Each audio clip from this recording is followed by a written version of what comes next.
नमस्कार, स्वागत है आपका आज की खबर में। आपके साथ मैं हूं चित्रा सिंह और बुलेटिन की शुरुआत कर लेते हैं बड़ी खबर के साथ, जहां लखनऊ में स्कूलों के समय में बड़ा बदलाव कर दिया गया है। यानी कक्षा 1 से लेकर 12 तक के स्कूल 9 बजे के बाद खुलेंगे। लखनऊ के डीएम विशाख जी ने इसका आदेश जारी किया है, जहां कड़ाके की ठंड और कोहरे की वजह से ये फैसला लिया गया। तो लखनऊ में स्कूलों के समय में बदलाव किया गया। कक्षा 1 से लेकर 12 तक के जो स्कूल हैं वो सुबह 9 बजे के बाद खुलेंगे। यानी सुबह 9 बजे से पहले स्कूलों को खोलने का आदेश जो है वो नहीं है और लखनऊ के डीएम विशाख जी की ओर से ये आदेश दिया गया है, क्योंकि लगातार कड़ाके की ठंड जो है वो कल से देखने को मिल रही है। कल से कोहरा भी जबरदस्त पड़ रहा है, जिसकी वजह से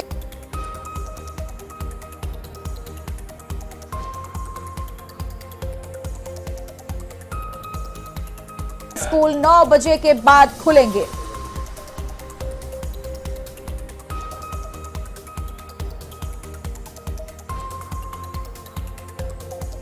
और इसी खबर पर तमाम जानकारी देने के लिए हमारे सहयोगी नीरज मिश्रा जुड़ चुके हैं। नीरज, और क्या कुछ आदेश दिया गया है डीएम की ओर से? देखिए, लखनऊ में बढ़ती ठंड, शीतलहर और घने कोहरे को देखते हुए जिला प्रशासन ने स्कूलों के समय में बदलाव किया है। जिलाधिकारी के आदेश के अनुसार जनपद के सभी कक्षा 1 से लेकर 12 तक के जो स्कूल हैं उनमें अब पढ़ाई का समय 9 बजे के बाद ही शुरू होगा। और साथ ही साथ आदेश में ये भी कहा गया है कि मौसम विभाग द्वारा जारी जो पूर्वानुमान है उसके अनुसार सुबह के समय ठंड और कोहरे की स्थिति से बच्चों का जो स्वास्थ्य है और उनकी सुरक्षा को लेकर ये तमाम चीजें जोखिम भरी हो सकती हैं। इसी को ध्यान में रखते हुए ये निर्णय लिया गया है। और ये निर्देश चाहे वो सीबीएसई का स्कूल हो या आईसीएसई हो, यूपी बोर्ड हो, सभी बोर्डों से संचालित सरकारी और निजी विद्यालय में समान रूप से ये पूरा लागू रहेगा। और लखनऊ प्रबंधन को ये सुनिश्चित करने के भी निर्देश दिए गए हैं कि किसी भी कक्षा का जो संचालन है वो 9 बजे से पहले ना हो। यानी तमाम जो प्राइवेट स्कूल हैं वो तो आदेश नहीं मानते हैं, तो इस बार सख्ती से निर्देशों का पालन करने के लिए कहा गया है। और जिला विद्यालय निरीक्षक और जिला बेसिक जो शिक्षा अधिकारी हैं इनको भी कहा गया है कि ये देखें कि स्कूल पालन कर रहे हैं या नहीं, इसकी जिम्मेदारी इनको सौंपी गई है। कल से बहुत ज्यादा देखने को मिल रहा है, ऐसे में समय में बदलाव किया गया है, लेकिन स्कूल में क्या कुछ निर्देश दिए गए हैं कि क्या व्यवस्था रहनी चाहिए ठंड को देखते हुए? देखिए, स्कूल को 9 बजे से पहले अब कोई नहीं खोलेगा, चाहे वो किसी भी बोर्ड का जुड़ा हुआ स्कूल हो, सीबीएसई हो, आईसीएसई हो, यूपी बोर्ड हो। और साथ ही साथ स्कूलों में यही कहा गया है कि बच्चे जो है वो स्वेटर पहन कर आए, पूरी सुरक्षा के साथ आए और 9 बजे के बाद ही स्कूल ओपन किया जाए। और ये निर्देश सभी को दिए गए हैं और जिलाधिकारी ने स्पष्ट किया है कि इस आदेश का कड़ाई से पालन किया जाए। और जिला विद्यालय निरीक्षक हो चाहे जिला बेसिक शिक्षा अधिकारी, इन सभी को ये जिम्मेदारी दी गई है कि वो देखें कि कोई स्कूल उनके जो नियम बनाए गए हैं आज उसका कड़ाई से पालन कर रहे हैं कि नहीं। इसका मुख्य उद्देश्य यही है कि जिस तरह की शीतलहर, ठंड है, कोहरा है, वो बच्चों के लिए काफी घातक है और इसलिए स्कूलों के समय में बदलाव किया गया है। ठीक है, देखने को मिलता है कि बहुत ज्यादा जब ठंड होती है तो छोटे बच्चों के, खासकर अगर हम देखें नर्सरी, पीजी या फिर और उससे 1 से लेकर 2 तक के जो कक्षा के बच्चे होते हैं उनकी अवकाश घोषित कर दिए जाते हैं। तो क्या कुछ ऐसा भी आदेश दिया जा सकता है बढ़ती ठंड को देखते हुए? निश्चित तौर पर देखिए, आने वाले वक्त में जिस तरह से सर्दी का सितम और कोहरे का प्रकोप पूरे राजधानी लखनऊ में देखने को मिल रहा है, आने वाले समय में जो जाड़े की छुट्टी होती है, विंटर वेकेशन, वो घोषित किया जा सकता है। लेकिन ये 25 के बाद ही होगा, क्योंकि मौसम विभाग के अनुसार अभी 9 बजे के बाद तो धूप खुल रही है, लेकिन आने वाले समय में जब कोहरा पूरे दिन छाया रहेगा, सर्दी का सितम होगा, तो बच्चों के विंटर वेकेशन की छुट्टियां 25 के बाद होने की उम्मीद है। ठीक है, बहुत बहुत शुक्रिया नीरज आपका तमाम जानकारी के लिए।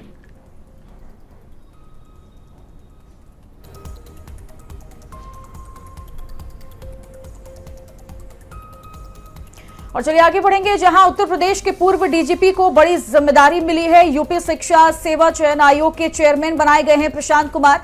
सेवानिवृत्त प्रशांत कुमार को सीएम योगी ने अहम पद सौंपा है और इसी साल मई महीने में रिटायर हुए थे प्रशांत कुमार, जहां प्रशासनिक अनुभव को देखते हुए ये जिम्मेदारी जो है उन्हें सौंपी गई है। तो बड़ी जानकारी, बड़ी खबर आपको हम बता रहे हैं, जहां एक बड़ी जिम्मेदारी यूपी के पूर्व डीजीपी को मिली है। यूपी शिक्षा सेवा चयन आयोग के चेयरमैन बनाए गए हैं प्रशांत कुमार। सेवानिवृत्त प्रशांत कुमार को सीएम योगी की ओर से ये अहम पद दिया गया है। एक बड़ी जिम्मेदारी उन्हें सौंपी गई है। हालांकि प्रशांत कुमार इसी साल मई महीने में रिटायर भी हुए थे और प्रशासनिक अनुभव को देखते हुए ये जिम्मेदारी प्रशांत कुमार को सीएम योगी ने सौंपी है। तो उत्तर प्रदेश के पूर्व डीजीपी को बड़ी जिम्मेदारी मिली है, जहां यूपी शिक्षा सेवा चयन आयोग के चेयरमैन बनाए गए हैं प्रशांत कुमार।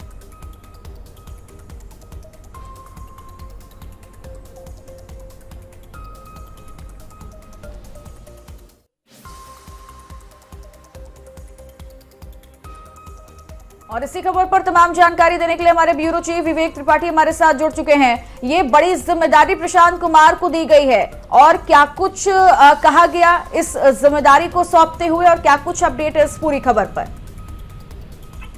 देखिए, प्रशांत कुमार 1990 बैच के आईपीएस ऑफिसर थे और कार्यवाहक डीजीपी रहे उत्तर प्रदेश के करीब 1.5 साल तक। अब उनको ये माना जा रहा था कि रिटायरमेंट के बाद, चूंकि योगी सरकार के काफी करीबी रहे, मुख्यमंत्री योगी आदित्यनाथ उन पर पूरा भरोसा करते थे, उन्होंने शांतिपूर्वक तरीके से चुनाव संपन्न कराए। इसके अलावा जो इनकाउंटर पॉलिसी थी, जीरो करप्शन और जीरो क्राइम का जो उनका योगी आदित्यनाथ का एक नारा था, उसको भी उन्होंने काफी हद तक जो बेहतर तरीके से उस काम को अंजाम दिया। तो ऐसे में ये तय था कि रिटायरमेंट के बाद उनको कहीं ना कहीं एडजस्ट किया जाएगा। इससे पहले डीजीपी रहे ओपी सिंह, उनको भी सरकार में एडजस्टमेंट किया गया। इसके अलावा कई और अधिकारियों को भी एडजस्ट किया गया। तो ये माना जा रहा था कि प्रशांत कुमार को भी कहीं ना कहीं किसी पद पर रिटायरमेंट के बाद नियुक्त किया जाएगा। और आज मुख्यमंत्री योगी आदित्यनाथ ने उन्हें शिक्षा सेवा चयन आयोग का चेयरमैन बना दिया है। ये आयोग, आपको याद होगा कि इससे पहले प्रोफेसर कीर्ति पांडे इस आयोग की चेयरमैन थी, अध्यक्ष थी, और उन्होंने ये पहली पूर्णकालिक चेयरमैन थी प्रोफेसर कीर्ति पांडे। हालांकि कुछ विवाद ऐसे हुए कि उनको अपने पद से इस्तीफा देना पड़ा। उसके बाद से जो वरिष्ठ सदस्य थे आयोग के, राम सुचित, उनको कार्यवाहक अध्यक्ष बनाया गया था, उनको कार्यभार सौंपा गया था। स्थायी नियुक्ति का इंतजार किया जा रहा था। इसके लिए जो प्रक्रिया होती है, उसको आवेदन की प्रक्रिया वो चल रही थी कुछ दिनों पहले तक, और ये कहा जा रहा था कि जल्द ही इस अध्यक्ष के पद पर स्थायी नियुक्ति की जाएगी। तो प्रशांत कुमार को अब ये नियुक्ति दे दी गई है और 3 साल का इनका कार्यकाल होगा। 3 साल तक इस कुर्सी पर वो रहेंगे। इसके बाद ये एक्सटेंड भी हो सकता है, लेकिन ये माना जा रहा था कि प्रशांत कुमार रिटायरमेंट के बाद या तो बिहार, चूंकि बिहार के सीवान जिले के रहने वाले हैं वो, अब हालांकि यूपी कैडर की नौकरी करने के बाद उनको उनका निवास लखनऊ में यहाँ पर है, गोमती नगर में, तो यहीं रह रहे हैं। लेकिन बिहार से इनके जो जुड़ाव था, उसके चलते माना जा रहा था कि बिहार विधानसभा चुनाव में उनको टिकट दिया जा सकता है, राजनीति में वो आ सकते हैं। ये भी चर्चाएं थी। इसके अलावा ये चर्चा थी कि वो किसी आयोग के चेयरमैन भी बनाए जा सकते हैं। सभी चर्चाओं को पर विराम लगाते हुए योगी आदित्यनाथ ने आज प्रशांत कुमार को उत्तर प्रदेश शिक्षा सेवा चयन आयोग का अध्यक्ष घोषित कर दिया है। कल वो विधिवत रूप से ज्वाइन कर सकते हैं, अपनी पद पे ज्वाइनिंग दे सकते हैं। इसके बाद वो आगे काम शुरू करेंगे। 3 साल के लिए वो अध्यक्ष रहेंगे। इस दौरान जो उच्च शिक्षा है और माध्यमिक शिक्षा आयोग है, उसके अध्यक्ष रहेंगे, यानी दोनों उच्च और माध्यमिक शिक्षा आयोग उन्हीं के अधीन रहेगा। ये माना जा रहा है कि जो भर्तियां होती हैं उनमें बिल्कुल प्रशांत कुमार को एक बड़ी जिम्मेदारी यहाँ पर सौंपी गई है। फिलहाल देखना होगा कि वो किस तरीके से इस जिम्मेदारी को निभाते हुए नजर आएंगे। बहुत बहुत शुक्रिया आपका तमाम जानकारी के लिए। आगे बढ़ेंगे, जहां यूपी में कफ सिरप के काले कारोबार पर लगातार प्रहार जारी है। यूपी पुलिस एक एक करके जहरीले कफ सिरप के सिंडिकेट को उखाड़ने में लगी हुई है और इसी के तहत सोनभद्र पुलिस ने बड़ी कार्रवाई करते हुए कफ सिरप तस्करी से जुड़े 10,000 के नामिया अभियुक्त को गिरफ्तार कर लिया। जिले के एसआईटी, एसओजी और रॉबर्ट्सगंज थाना पुलिस के संयुक्त कार्रवाई में वाराणसी के रहने वाले सत्यम कुमार नाम के अभियुक्त को गिरफ्तार किया गया और यह बताया जा रहा है कि आरोपी फर्जी दस्तावेजों के आधार पर हेरफेर कर रहा था। इसी ने ड्रग लाइसेंस लेकर लगभग 6 करोड़ के प्रतिबंधित फेंसिडिल कफ सिरप की कागजों के साथ खरीद बिक्री भी दिखाई है। तो ये बड़ी जानकारी आपको बता रहे हैं। जो इस पूरे मामले में देखिए एक और अभियुक्त की गिरफ्तारी हो चुकी है और तस्वीर आपको दिखा दें जहां सोनभद्र पुलिस की ओर से ये बड़ी कार्रवाई की गई है। सत्यम कुमार नाम के अभियुक्त को गिरफ्तार किया गया। जिले की एसआईटी, एसओजी और रॉबर्ट्सगंज थाना पुलिस की ये संयुक्त कार्रवाई में वाराणसी के रहने वाले सत्यम कुमार नाम के अभियुक्त को गिरफ्तार किया गया और ये बताया गया है कि आरोपी फर्जी दस्तावेजों के आधार पर लगातार हेरफेर कर रहा था।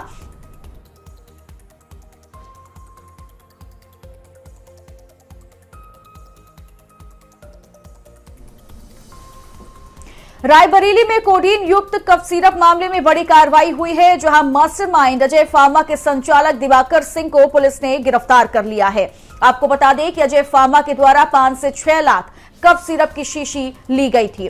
ड्रग इंस्पेक्टर शिवेंद्र प्रताप सिंह ने बीते दिनों अजय फार्मा के संचालक दिवाकर और मेडिसिन हाउस के संचालक प्रियांशु के विरुद्ध मुकदमा दर्ज करवाया था।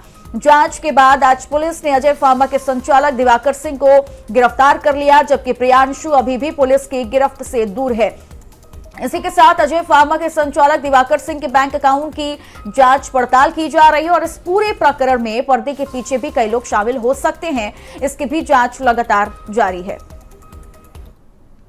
18 अक्टूबर 2025 को औषधि निरीक्षक से प्राप्त तहरीर के आधार पर अजय फार्मा मैशर्स के प्रोपराइटर दिवाकर सिंह पुत्र गणेश सिंह निवासी थाना कीरो रायबरेली के विरुद्ध सुसंगत धाराओं में कोडोनिल युक्त औषधि व नारकोटिक्स के अवैध व्यापार के संबंध में मुकदमा पंजीकृत किया गया था। आज दिनांक 17 दिसंबर 2025 को थाना मलेरिया पुलिस टीम द्वारा अभियुक्त उपरोक्त को थाना क्षेत्र से नियमानुसार गिरफ्तार किया गया है। वह विधिक कार्रवाई करते हुए न्यायिक परीक्षा में भेजा जा रहा है। खबरों में आगे बढ़ेंगे, जहां नेशनल हेराल्ड मामले पर बीजेपी नेता गौरव भाटिया ने बड़ा बयान दिया। गौरव भाटिया ने कहा कि कल अदालत का एक फैसला आया और ये फैसला क्या है, क्या ये क्लीन चिट है, क्या ये तकनीकी आधार पर दिया गया है, ये स्पष्ट होना बहुत ही आवश्यक है, क्योंकि हम सब जानते हैं कि ये जो नकली गांधी परिवार है वह केवल फरेब और धोखे पर ही जीवित रहता है। इसके अलावा गौरव भाटिया ने क्या कुछ कहा, सुनिए। फैसला अदालत का आया और ये फैसला क्या है, क्या ये क्लीन चिट है, क्या ये टेक्निकल आधार पर दिया गया है, ये स्पष्ट होना बहुत ही आवश्यक है, क्योंकि हम सब जानते हैं जो नकली गांधी परिवार है ये केवल फरेब, धोखा, प्रोपेगेंडा इस पर ही जीवित रहता है। लोकसभा में नेता प्रतिपक्ष राहुल गांधी और कांग्रेस नेता सोनिया गांधी के खिलाफ नेशनल हेराल्ड मामले में ईडी द्वारा आरोप पत्र दाखिल करने से कांग्रेसी भड़क गए और सड़कों पर उतर आए। राजधानी लखनऊ में कांग्रेस कार्यकर्ता ईडी ऑफिस का घेराव करने निकले तो उन्हें पार्टी कार्यालय पर रोकने की कोशिश की गई। इस दौरान कई जगह कांग्रेस कार्यकर्ताओं की पुलिस से झड़प भी हुई। पुलिस ने एक्शन लेते हुए सभी कांग्रेसी नेताओं और कार्यकर्ताओं की सांकेतिक गिरफ्तारी कर उन्हें इको गार्डन ले गए।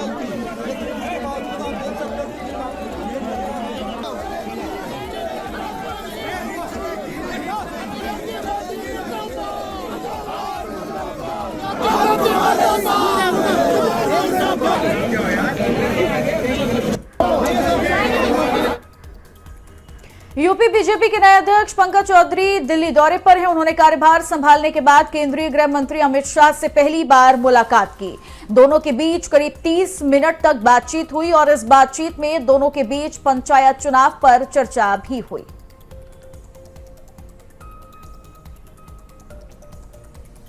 और वहीं कोहरे और ठंड को लेकर मुख्यमंत्री योगी की ओर से निर्देश दिया गया है। मुख्यमंत्री योगी ने अफसरों को सख्त निर्देश दिया है। सीएम ने सभी मंडलायुक्त, जिलाधिकारियों और नगर निकायों को निर्देश दिया, जहां कोई व्यक्ति खुले में सोता ना मिले, निरीक्षण लगातार किया जाए। साथ ही मंडलायुक्त, जिलाधिकारियों और नगर निकायों को भी निर्देश दिया गया कि शीतलहर में निराश्रितों की समुचित व्यवस्था की जाए, अलाव हीटर की पर्याप्त व्यवस्था हो, रैन बसेरों का निरीक्षण किया जाए और समुचित व्यवस्था भी सुनिश्चित की जाए। साथ ही गौशालों में अलाव की व्यवस्था हो तो गौवंश को ठंड से बचाने के लिए भी व्यवस्था की जाए। जरूरतमंदों को हर संभव राहत और मदद दी जाए। अधिकारी फील्ड में एक्शन ले और लगातार एक्टिव रहें, कोई खुले में ना सो पाए, ये भी ध्यान दिया जाए। साथ ही सीएम योगी ने यह भी कहा कि जरूरतमंदों को लगातार कंबल दिया जाए, सार्वजनिक स्थानों पर अलाव की व्यवस्था की जाए, रैन बसेरों में हीटर और अलाव की व्यवस्था में लापरवाही अगर की गई तो इस पर कड़ी कार्रवाई भी की जाएगी। विश्व हिंदू परिषद ने लखनऊ में जोरदार विरोध प्रदर्शन किया, जिसमें हजरतगंज गांधी प्रतिमा से माध्यमिक शिक्षक विभाग तक पैदल मार्च निकाला गया। इस प्रदर्शन के दौरान कार्यकर्ताओं ने शिक्षा प्रणाली में सुधार के लिए 5 प्रमुख मांगे रखी। विश्वविद्यालयों और कॉलेजों में चेहरा ढकने वाले बुर्के पर प्रतिबंध लगाने की मांग, ताकि पहचान सुनिश्चित हो और नकल जैसी गतिविधियां रोकी जा सके। इसके साथ ही कैंपस में बढ़ते विवादों को कम करने और हॉस्टलों में बाहरी लोगों के प्रवेश पर रोक लगाने, बिना रजिस्ट्रेशन वाली कोचिंग संस्थाओं को बंद कराने और मानकों की जांच की मांग के साथ बेसमेंट में चल रही कोचिंग या लाइब्रेरी को सुरक्षा कारणों से बंद कराने की मांग की गई। साथ ही स्कूलों में ड्रेस कोड लागू करने और इसका उल्लंघन करने वालों पर कार्रवाई, सभी स्कूलों में नियमित कक्षाएं सुनिश्चित करने की मांग की गई।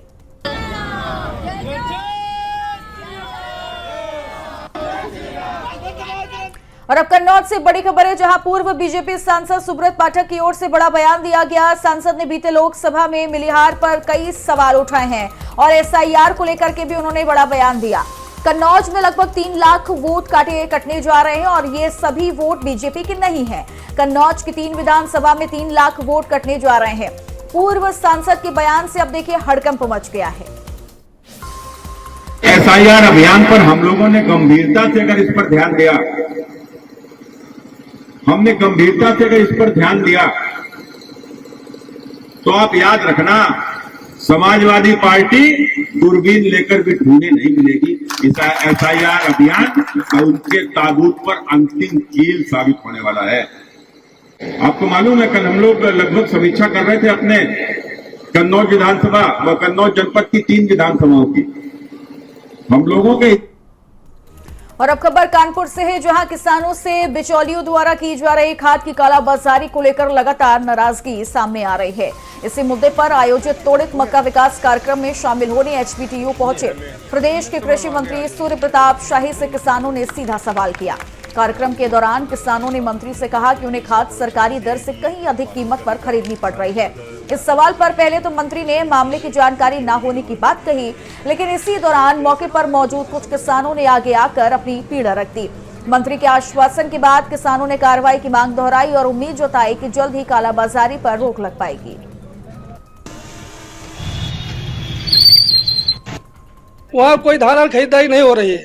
किसानों का मतलब रजिस्ट्रेशन हो रहा है और जो बड़ा आदमी है उसी का खरीदा हो। कोई देखिए, आज यहाँ पर राज्य स्तरीय त्वरित मक्का विकास कार्यक्रम की गोष्ठी यहाँ पर कानपुर में एचपीटीयू में आयोजित की गई है, क्योंकि विगत वर्षों में कानपुर क्षेत्र के भीतर जायद में किसानों ने विशेष रूप से कानपुर देहात, फिर कन्नौज, इटावा, औरैया, इन सब क्षेत्र के भीतर बड़े पैमाने पर मक्के की फसल लगाना शुरू किया है। इस नाते इस गोष्ठी का आयोजन यहाँ पर किया गया है। और अब महोबा से बड़ी खबर है, जहां कैश गिनते वक्त कैशियर ने 100 के 10 नोट गायब कर दिए। कैशियर द्वारा नोट गायब करने की घटना सीसीटीवी में कैद हो गई और कैशियर ने 1000 रुपए कम होने का हवाला दिया। हवाला देते हुए जमा करने आए युवक को भी धमकाने की कोशिश की। हालांकि पीड़ित की ओर से थाने में लिखित शिकायत देकर कार्रवाई की मांग की गई है और अजनर थाना क्षेत्र के हमीरपुर डिस्ट्रिक्ट कोऑपरेटिव बैंक का ये मामला आपको बता रहे हैं। और ये वीडियो पास में लगी सीसीटीवी में कैद हो गया, जिसके बाद जो पीड़ित युवक था वो लिखित में शिकायत देकर कार्रवाई की मांग भी कर रहा है। आगरा के जिला अस्पताल की सफाई व्यवस्था चरमराती हुई नजर आई है, जहां लगभग 15 सफाई कर्मचारियों ने काम बंद किया हुआ है। 4 महीने से सफाई कर्मचारियों को सैलरी नहीं मिली है। ऑल ग्लोबल सर्विस के सभी सफाई कर्मचारी बताए जा रहे हैं और ऑल ग्लोबल सर्विस सफाई व्यवस्था का कार्य संभाल रहे हैं। सीएमएस राजेंद्र अरोड़ा ने भी इस पूरे मामले पर अपने हाथ खड़े कर लिए और ये कहा कि कंपनी लगातार मनमानी कर रही है।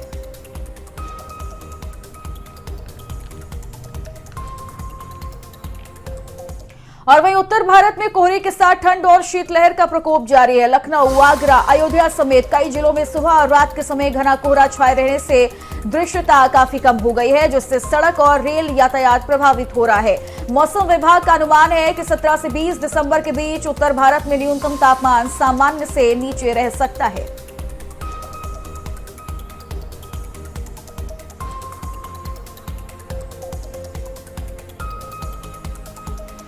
तो बड़ी जानकारी आपको बता दें, जहां बढ़ते ठंड और कोहरे की वजह से सड़कों पर भी लोगों को परेशानियां हो रही हैं, तो रेल यातायात भी बाधित हो रहा है।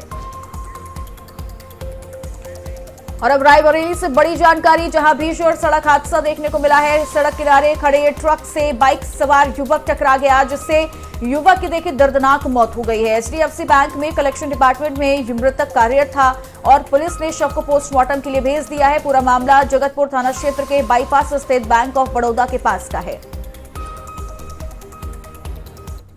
सिद्धार्थनगर में यूरिया खाद की किल्लत को लेकर सदर तहसील क्षेत्र में विवाद तेज हो चुका है। तेतरी खुर्द सहकारी समिति, उसका बाजार में किसानों ने खाद न मिलने पर जमकर हंगामा किया। मौके पर पहुंचे एसडीएम सदर कल्याण सिंह और सांसद प्रतिनिधि अनूप सिंह के बीच तीखी नोकझोंक भी हुई, जिसका वीडियो वायरल हो रहा है। आरोप है कि बहस के दौरान एसडीएम के बयान से विवाद और बढ़ गया। सांसद प्रतिनिधि ने बीजेपी सरकार पर किसानों की उपेक्षा और खाद आपूर्ति फेल होने का आरोप लगाया। उन्होंने ये चेतावनी भी दी कि समस्या का समाधान नहीं हुआ तो 18 तारीख से आमरण अनशन किया जाएगा। और वहीं चंदौली में चौकिया कोतवाली पुलिस के हाथ बड़ी कामयाबी लगी है, जहां पुलिस ने ठगी करने वाले गिरोह का भांडाफोड़ किया है। 3 आरोपियों को गिरफ्तार किया गया, जिनके पास से नकली चांदी के सिक्के बरामद किए गए हैं। आरोपियों के कब्जे से 2 बाइक को भी बरामद किया गया। जहां पकड़े गए आरोपियों ने बिहार के साथ कई जिलों में ठगी की वारदात को कबूला है। गिरोह के अन्य सदस्य फिलहाल फरार हैं और आरोपियों की तलाश जारी है।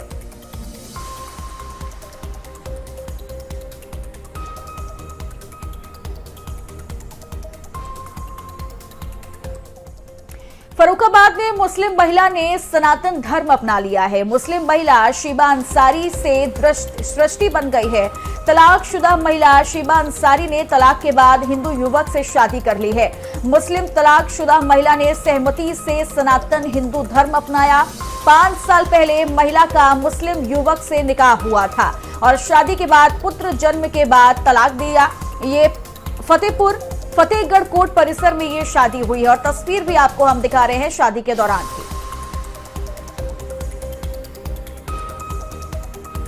तो मुस्लिम महिला ने देखिए सनातन धर्म अपना लिया है, जहां वो शीबा अंसारी से सृष्टि बन गई है और एक हिंदू व्यक्ति से उसने शादी रचाई और इसका वीडियो भी हम आपको दिखा रहे हैं, जहां मुस्लिम महिला शीबा अंसारी से सृष्टि बन गई। आगे बढ़ेंगे, जहां कासगंज में एसआईआर फॉर्म भरने के दौरान बीएलओ के साथ मारपीट करने का मामला सामने आया। बीएलओ का आरोप है कि वो सहावर कोतवाली क्षेत्र के कल्याणपुर गांव पहुंचा था। इस दौरान एक व्यक्ति ने उसके साथ मारपीट की और एसआईआर फॉर्म फाड़ दिया। बीएलओ का यह भी आरोप है कि व्यक्ति ने उसके साथ जातिगत टिप्पणी की। बीएलओ ने युवक के नाम नामजद तहरीर देते हुए ये जानकारी दी कि एक महिला की 2003 की वोटर लिस्ट मांगने पर उसका पति भड़क उठा और बीएलओ के साथ मारपीट करते हुए उसके फॉर्म फाड़ दिए। जी, यहाँ मैं शिक्षा मित्र पद पर कार्यरत हूँ और अभी मैं बीएलओ विधानसभा के पद पर कार्यरत हूँ। मैं अपना काम कर रहा था एसआईआर का।